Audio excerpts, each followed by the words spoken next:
This is a MJ production. Good day and a warm welcome to you all. My name is Marius, and on this YouTube channel we are going to discuss disability sport. I'm going to focus on different disabilities like visually impairment, cerebral palsy, paraplegics, etc., and therefore also different sporting codes. In some episodes I'm going to introduce you to a sport, and in other episodes my guest and I will discuss more technical aspects of a specific sport. If you have any questions or suggestions, you are welcome to post it on the chat of this channel. The focus in this very first program is Goalball. The International Blind Sport Federation, IPSA, described Goalball as a completely unique, dynamic team sport of skill, speed and accuracy. Goalball was invented in 1946 by Hans Lorenzen and Sepp Randall, respectively from Germany and Austria. That was after the Second World War, from 1 September 1939 to 2 September 1945. It was to help in rehabilitation of blinded war veterans. But what is Goalball? How did you play it? Who can play it? Goalball referee Muya Koloko explained. So, goalball is a sport where you will have three players defending a goal, and the object of the game is to roll the ball across the court to the opposition's goal. So three of you will defend a 9-meter goal mouth, and you cannot leave your half. So, you're stuck in your half. It's almost like tennis in that way, where, you can't cross over into the opposition half. Absolutely no physical contact between the teams. And you just roll the ball through. You have to make sure the ball bounces before what's known as the high ball line. Otherwise, it's a penalty. And that's so that players can actually hear the ball when it's traveling towards them. Because the sport is made for people with visual impairments, primarily, the ball has bells in it. Just to make it, so that as a player you can hear it. But the beauty of that is that between that and players needing to wear blindfolds, just because the levels of visual impairment aren't always the same. You'll get classifications of B1, B2, and B3, where B1 is completely blind, B2 is partially sighted, and B3 is partially sighted, but with a bit more sight usually than B2. So between the ball having bells and everyone wearing blindfolds, you're able to actually have people who are sighted and don't have visual impairments play alongside people who have visual impairments or people who are completely blind, which just really makes it quite a bit of fun. In Goalball you have three players on court, two on the sides and one in the center position, almost like a triangle. And then you may have an extra three players on the bench as substitutes. Due to the fact that all players wear eye shades, there is no rules or regulations about how many B1s, B2s or B3s must be in the squad. Weirdly enough, goalball is probably the only indoor sport that can be cancelled due to rain. Because sound is such a thing, if you have extreme weather where there's heavy rain and or it's very windy, depending on your venue, there's a very strong chance you'll have to either delay or cancel play, just because if the players cannot hear the ball because of weather conditions, you are unable to play. But what does the Goalball ball sound like?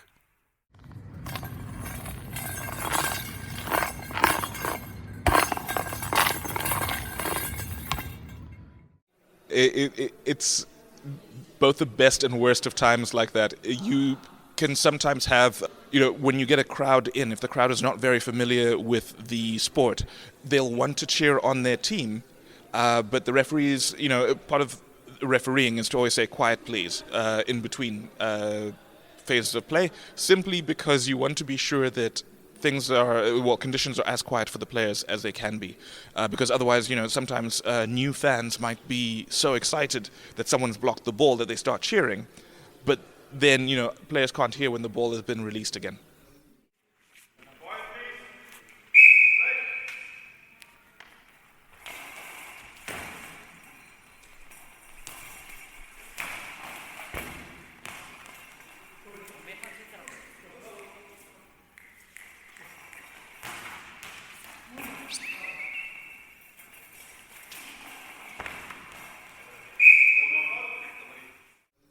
And how common is the game amongst female players? So, it it differs from country to country, but unfortunately not as common as it should be, and that becomes tricky because addressing it is going to be a very, very complicated thing because one, the easy part technically is just encouraging girls to play goalball from young and keep them playing. But that becomes tricky because, even when it comes to things like household responsibilities and things like that, there's societal pressure to be like, well, you should be doing this or that. Why are you spending so much time playing sport in some instances? So just getting that balance right of encouraging girls and women to play, but also to stay playing. And, still be able to have the balance between that and, other life activities is the key challenge there. The sport allows you to grow so much as an individual, because, for one, you're in a team dynamic. You have to rely on your team. That builds such a great bond between the players. But on top of that, it also helps players not to feel isolated. It's very easy to feel like, what one's going through in life is unique to that person. But when you operate in a team dynamic and when you get to interact with people from different teams and all of that as well, you get to experience that you're not alone in what you're going through, whether it be good or bad. And that, for me, is such a strong thing, a strong point for being involved in sport. When you need to orient yourself, you have to rely on the team and communication, right? Communication is something that is needed in all facets of life. Playing a sport like goalball helps with communication so much because if you don't communicate, it is very easy to get lost on court. Much as the court does have tactile lines that players can feel, you also need, for instance, if you're on the wing, you need your center to let you know where the center is. Because otherwise, you might aim and you think you're aiming in the correct spot, and meanwhile you throw the ball out, and now possession's been turned over. So it's again, just the team dynamic is really such a strong positive for goalball as a sport. Also, to find your spot to defend the ball. Absolutely. They Absolutely. For a quick return the opponents. Yeah, absolutely. When you're having to defend, you have to also rely on your teammates to be like, okay, if I'm over here, where do you need to be?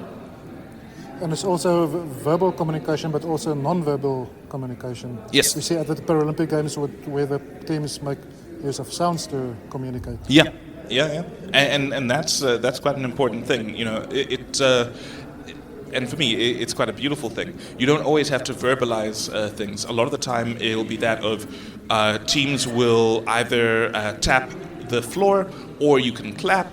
You can have signals to each other so that you know where everyone is. But also, for instance, if you are going to go for a set play and okay, now we're going to go for a cross-court shot, all you need is for the center or someone to clap or tap the floor. Exactly.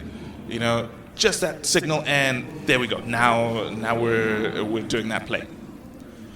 You mentioned that it's an indoor game. Do you think it is possible to play it outside?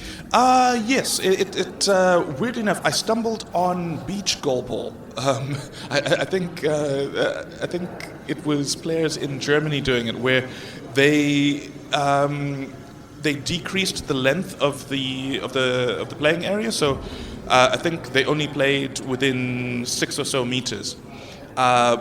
Especially because with the sand, the ball's not going to go very far. But yeah, it can be played outside, but the difficulty comes in with if it's windy and things like that, the elements might make it difficult to hear the ball adequately. Depends also on the environment with your traffic and that type of things also. Exactly. You need somewhere very almost like isolated and quiet. Otherwise, if you're having to contend with traffic or other sports, or even just if it's beach goalball, if there's other people running around and playing other games on the beach, that's going to make it very, very difficult. And on top of that, if the ocean is rough that day, you're also going to have to contend with that. Also with the blind cricket, the B1s also struggle when it's windy. Yeah, exactly. Yeah, the wind can be actually quite a big factor. Goalball is a Paralympic sport since the Games in Toronto, Canada in 1976. And yeah, at that level, it's as competitive as one would expect. But it has all the drama that will keep both dedicated and casual viewers glued to it throughout the fixture. We see also many drama at the 2020 Paralympic Games. Yeah. Lots of drama that came through. There was a game that actually went through to a shootout, which, that's just not expected. It's in the rules, but much as in rugby, you'll find that you can actually go to kicking penalties over to decide a game. It just doesn't happen. Never happened in the Rugby World Cup. Yeah, So for that to happen was quite a thing. And really, there were games that even for a neutral fan, you were exhausted by the end just because you felt for both teams, and you really you knew only one team could go through, but you honestly wanted both teams to go through because it was just. They played their hearts out, and they left nothing on the court. Like that quarterfinals in the women's the 2020 games, when China lost the game in the sudden death due to a high ball penalty. Yeah. In the second half.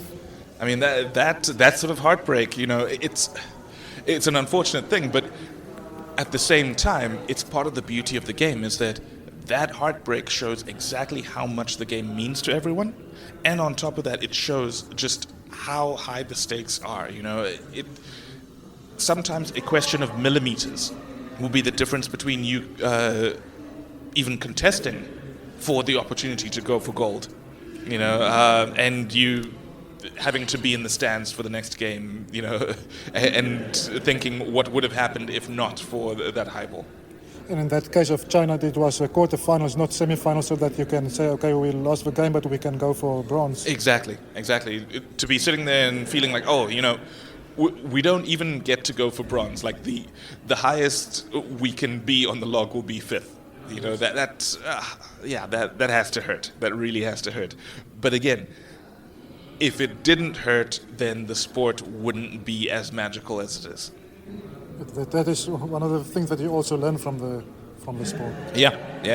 You learn how to win, and you learn from the losses as well. It's and that's the thing. Sportsmanship is quite a big thing in the sport. You can actually get full-on penalties for unsportsmanlike conduct because the game needs to be fair, and the game needs to, for lack of a better term, be played with love and respect. If you don't have those when you're playing, it ruins the whole thing.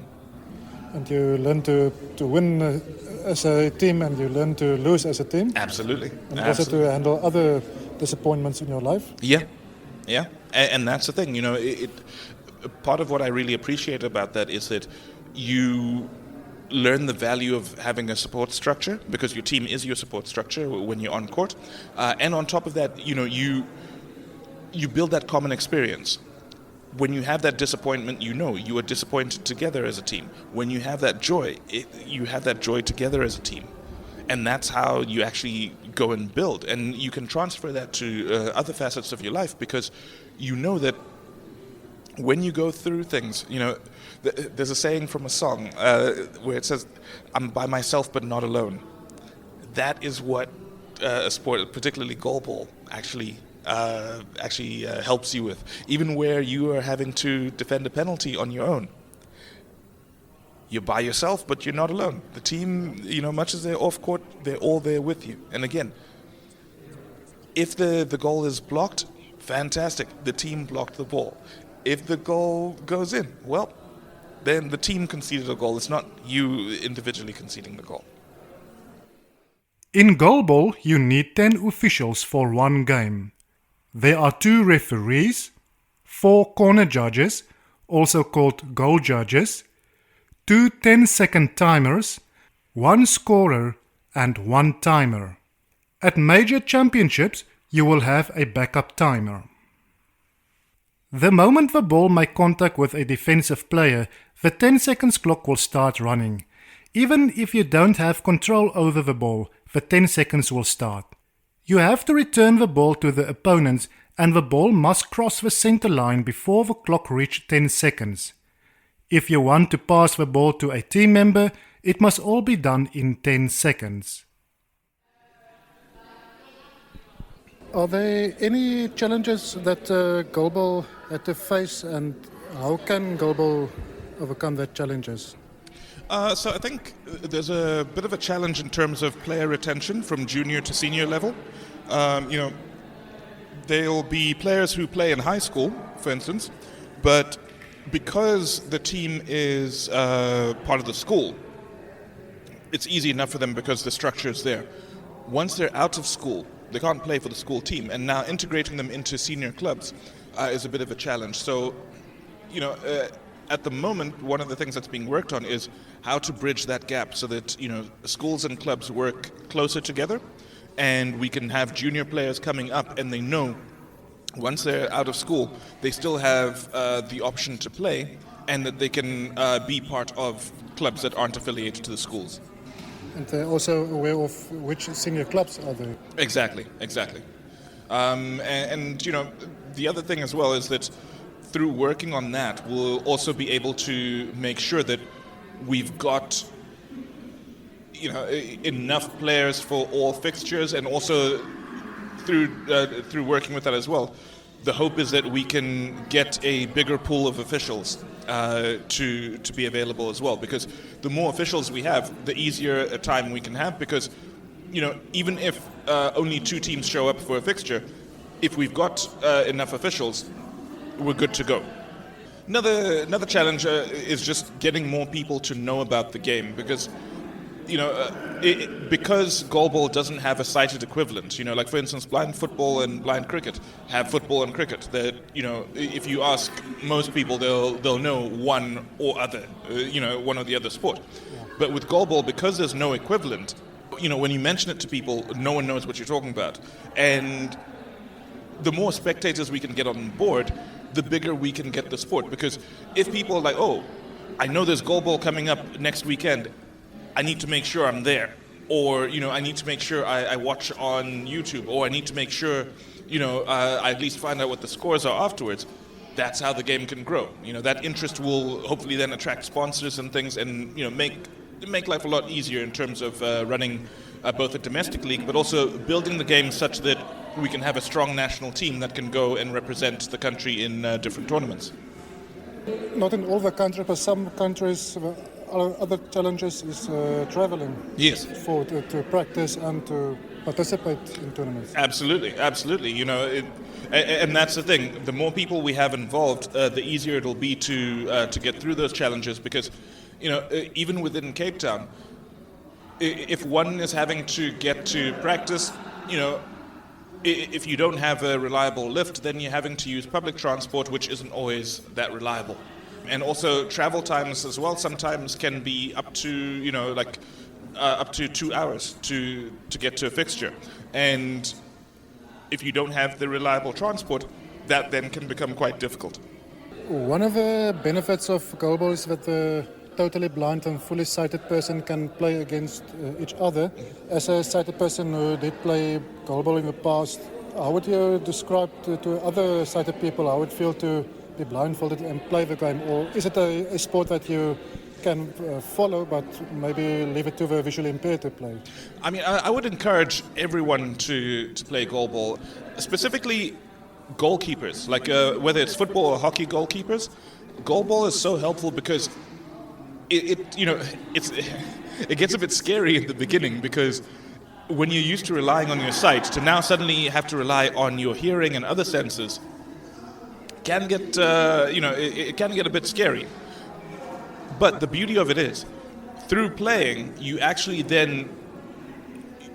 utilize more of your body in terms of blocking the shots, and also when you're making the shots, you have to engage all of you to make sure that you're throwing the ball in a straight line. And through not having to rely on your sight, you actually get better at the movements that you need to do. So I really would recommend it to everyone, but I'd say in particular to aspiring goalkeepers for various sports. What does it take of someone to be a goalball referee? If you compare it with rugby or cricket, would you say it's more difficult, maybe easier?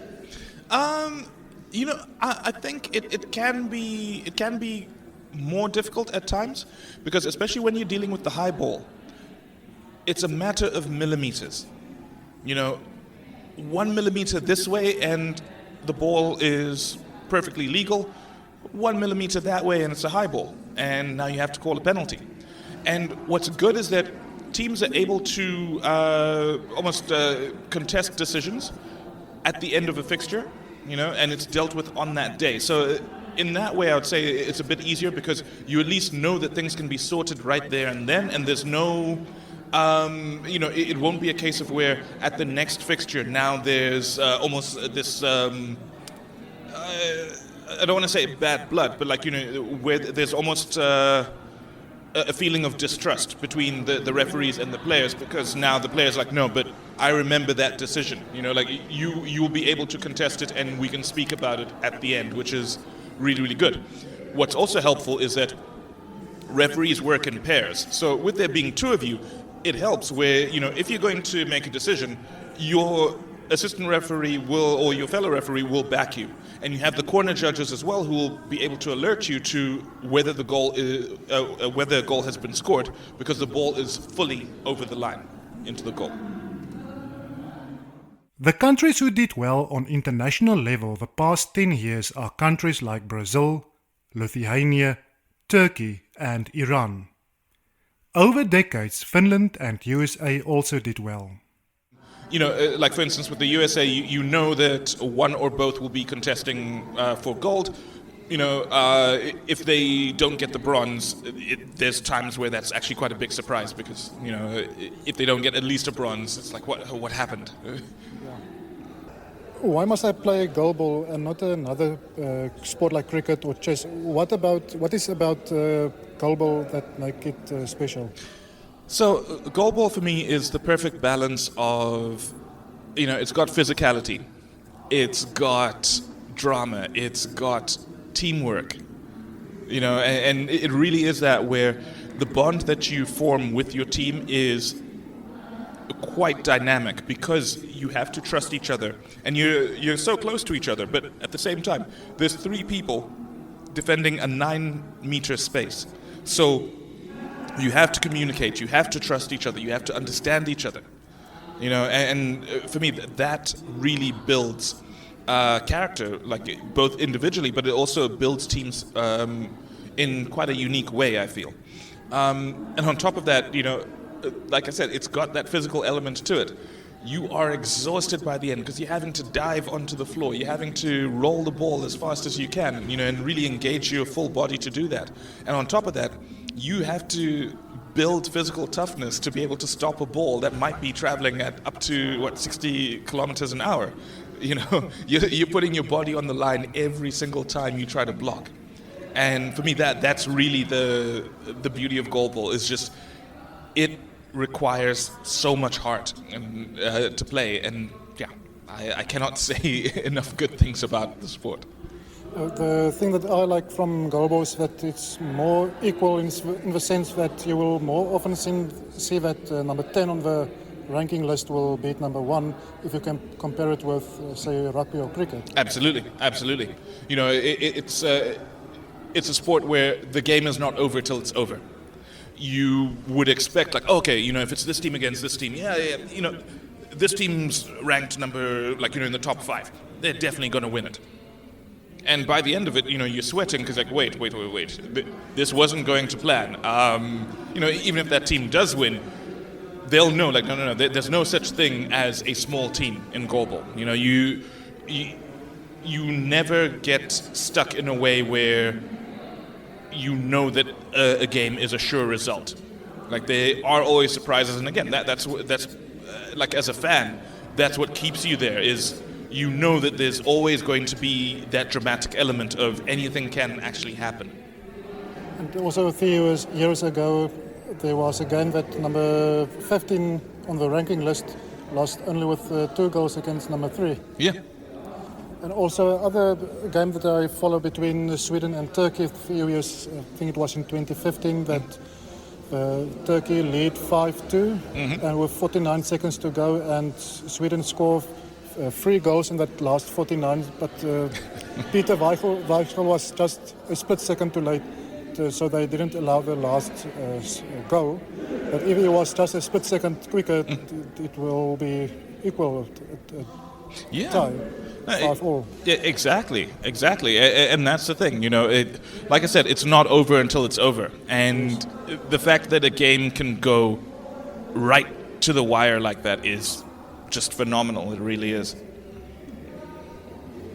And also the fully sighted and partially sighted and totally blind can play against each other also. Absolutely. That's a big deal for me, is that, Goalball was my introduction to parasport, and part of what I really hold dear in my heart about the sport is that it really is something that you can bring people together and everyone can play. There's no literally the equipment is such that again, because everyone's wearing blindfolds, it's equalized, and it really makes it a sport that I feel should be a lot bigger than it is globally, because you should have, sighted and players who aren't sighted forming teams. They should be, like, for instance, like companies should have a company league where you're like, okay, you know what, we'll play goalball once a month, we'll practice and stuff, but we have fixtures against other companies and that. And really, it is a way to integrate. It's golf days, so why not goalball days? Exactly. You could sign me up for a goalball day any day of the week, and that would be great. And I really just feel that, especially if you want to do team building, fantastic way of doing it. But also, the nice thing is you can be competitive, but it's still done in a good spirit. And really, again, like just that and the integration makes it a sport that really, really should have so many more people involved, so that, again, there shouldn't be barriers between, like if you have a visual impairment or not, or that type of thing. It should be that way. We all come together, we all play.